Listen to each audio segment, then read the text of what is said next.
Tanguay électronique, en première ligne.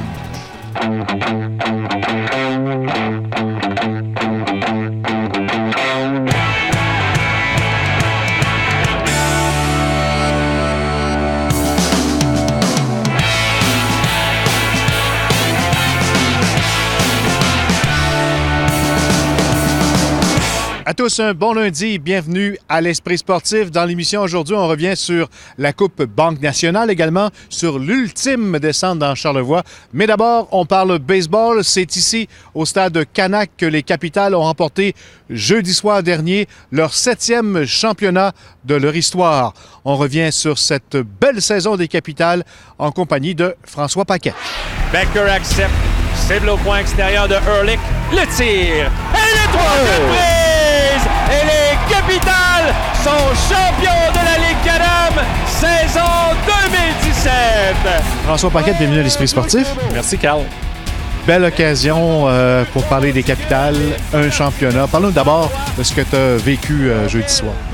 Bien, écoute, c'est le 7e championnat de l'histoire des Capitals. J'étais là pour les 7, puis je pense que c'est toujours magique à chaque fois. C'est sûr que là, il y avait eu une petite période où ça avait été sans dire que les Capitals avaient quand même bien joué dans les dernières années, mais sans gagner le championnat. Donc, je pense qu'il y avait un petit feeling qui était assez particulier. Puis, veut pas, depuis quelques semaines, je pense que les gens commençaient à dire est-ce que c'est la meilleure édition de l'histoire des Capitals? Puis, à partir de ce moment-là, si tu veux faire partie de la discussion, il faut que tu gagnes le championnat. Puis, écoute, 4607 spectateurs, ça a été électrique du début à la fin. Vraiment, ça a été une soirée qui, je pense, le genre de soirée où on va se dire j'étais content d'être là.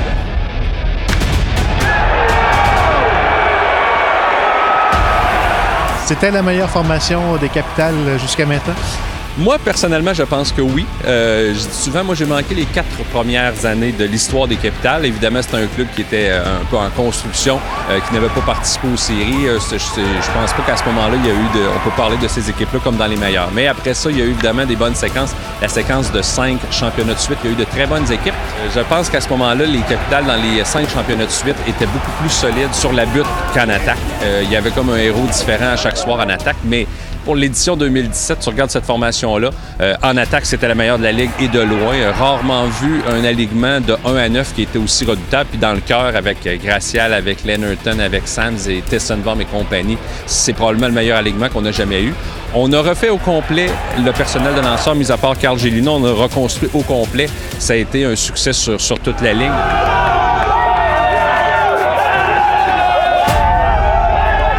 Je pense qu'on va certainement pouvoir y réfléchir dans les prochaines années, faire des comparaisons. Mais moi, je pense personnellement que c'était, oui, la meilleure édition des 19 ans de l'histoire des Capitals.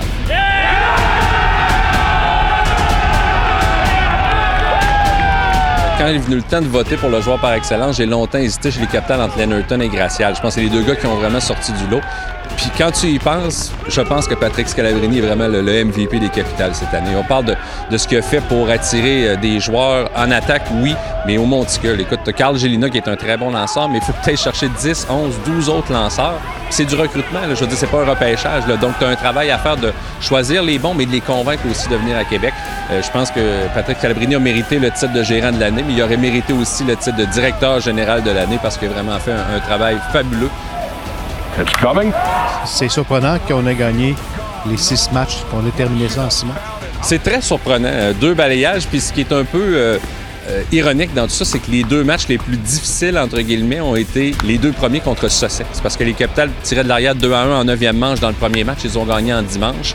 Dans la deuxième rencontre, perdaient 6-2. Et c'est un grand chelem de Marcus Kennech qui avait connu une saison très difficile qui a changé, je pense, l'allure du match, mais l'allure de la série. Pour la saison prochaine, les champions défendants perdront beaucoup de joueurs? Assurément, il y a toujours une petite base de joueurs qui quittent. Ça, c'est toujours comme ça pour le baseball indépendant, que tu gagnes ou que tu perdes.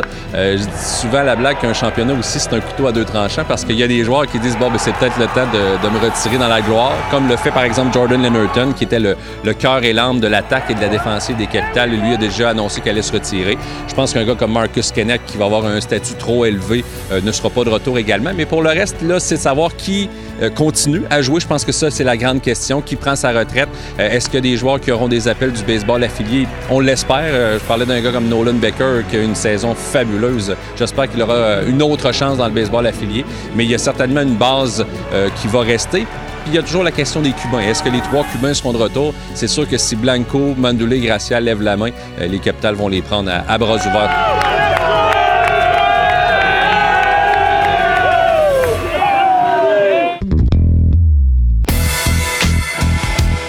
Le service des activités sportives de l'Université Laval et le club de golf Rouge et Or ont inauguré aujourd'hui au PEPS une toute nouvelle salle d'entraînement intérieure à la fine pointe de la technologie.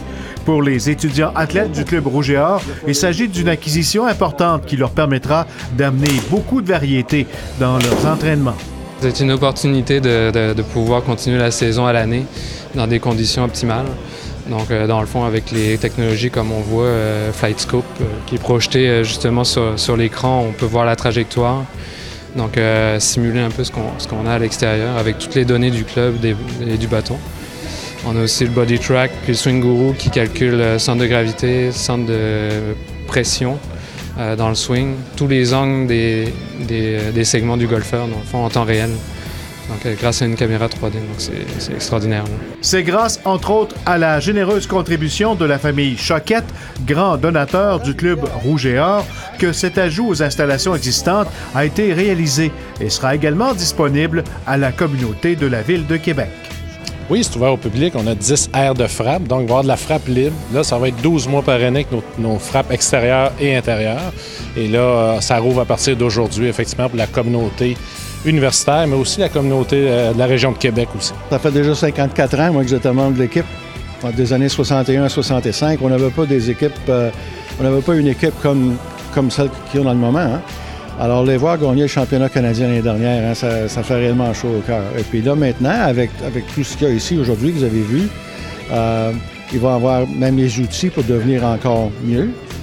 Très, très bons compétiteurs, hommes et femmes. Alors, pour être capable de les aider un peu, ça fait vraiment plaisir. Après la pause, tennis et sensations fortes.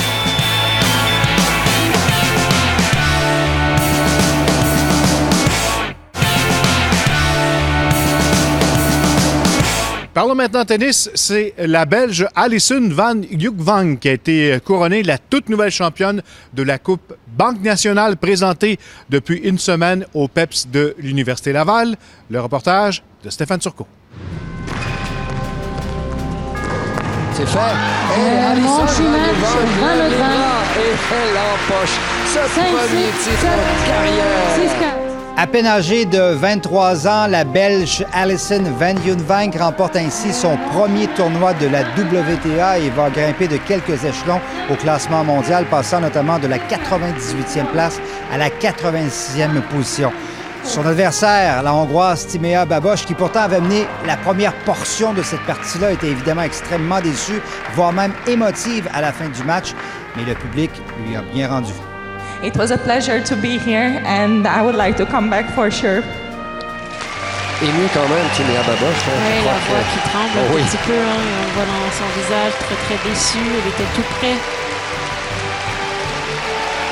Oui, les gens comprennent très bien, belle réaction de la foule. Oui, c'est un grand plaisir, tu vois.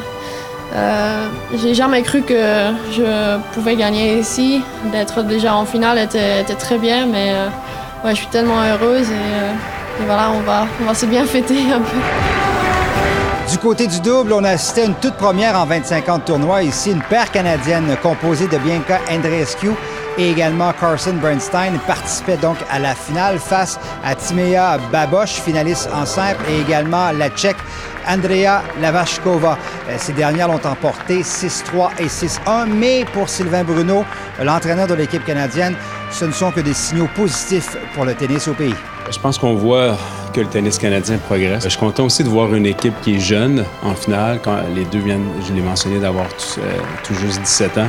Donc, c'est intéressant pour la Fed Cup. C'est aussi intéressant de penser que pendant plusieurs années, elles vont pouvoir représenter le Canada, avoir d'excellents résultats. Quant aux foules plutôt modestes au cours de cette 25e édition, il y a quelques facteurs qui peuvent expliquer, notamment le beau temps qui a prévalu à Québec au cours de la semaine, la compétition avec des tournois au même moment du côté de l'Asie qui empêche d'obtenir de bonnes joueuses ici, et peut-être aussi l'absence de Eugénie Bouchard, mais selon Eugène Lapierre, Tennis Canada n'a aucune intention de déménager le tournoi de Québec. Stéphane Turcot, TVA Sport, à Québec. Sensations fortes et records étaient au rendez-vous de la 2e édition de l'Ultime Descente. Ça avait lieu au cours de la fin de semaine dans la côte des Éboulements et Pascal Robitaille est allé faire son tour.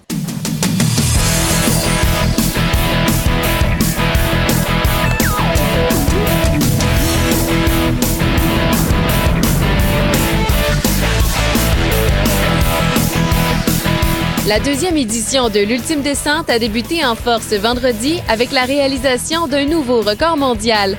Tim Dell, originaire des États-Unis, a atteint 137,57 km/h sur son longboard. A little nervous, but then once you get on the board, you don't even think about it. You just go for it.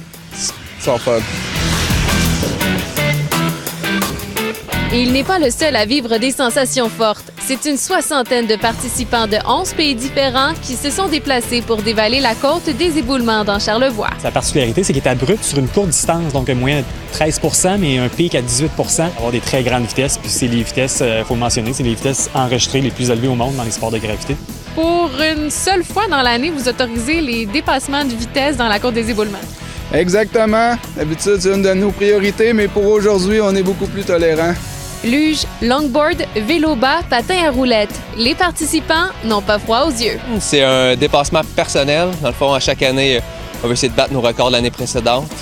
Puis on travaille un petit peu sur position, équipement, l'entraînement. Est-ce qu'on est nerveux avant de commencer à descendre? Oui, quand même. Là, c'est une petite nervosité à chaque fois d'essayer de OK, est-ce que je vais réussir à battre ma vitesse maximale que j'ai réussi à avoir, puis toujours aller chercher le petit peu de plus avec les différents équipements, le casque, tout ça. Ils n'ont pas peur. C'est beaucoup d'adrénaline, je trouve. Rester en équilibre, c'est assez impressionnant. En tout cas, il faut être habitué. Très intéressant. C'est la première fois que je viens, donc c'est quelque chose. C'est donc ici que plusieurs records mondiaux de vitesse en sport de gravité sont établis. D'ailleurs, cet après-midi, un participant de la Suède a fracassé le dernier record en longboard en atteignant une vitesse de 144 km/h. Pascal Robitaille, TVA Nouvelles, aux Éboulements. Voilà qui complète l'esprit sportif pour aujourd'hui. On se donne rendez-vous demain. Bye bye.